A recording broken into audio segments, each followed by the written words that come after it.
Hi guys, Dave's here. Well, today I want to talk about some workshop tips and tricks. So let's get started.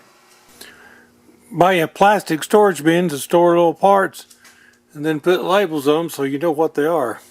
Hang your jigs on the side of cabinets or the wall wherever you've got extra space. Store parts in the old containers like you have for Huggy wipes and stuff like that. They're good to have in the shop. Got a lid on them and everything. They make these screwdriver holders for a pegboard and everything. I've got a few screwdrivers in there. Plus I've got my router lift handle in it. And the bottom one down here I've got some files. The bigger one here don't fit in, so I'll put it behind it. But install screws on the back side of cabinet doors where you've got a little space and you can hang some other stuff on it.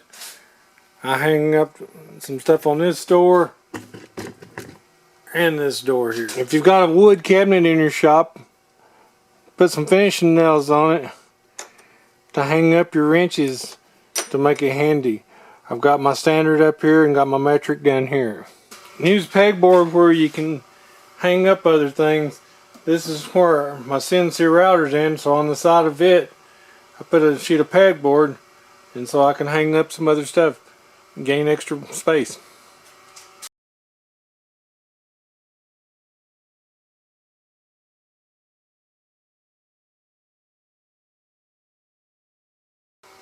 Use binder clips to hang the plastic bags on the pegboard, or use sandpaper. Put a label on them what grit it is. You'll make a wood divider for one of your drawers in your toolbox, and then you can put screws in one, bolts in one, or whatever. I keep sandwich bags in my shop, plus some of these smaller little plastic bags. And if I'm working on something I know I'm not going to be putting it back together for a while, I'll label the bag.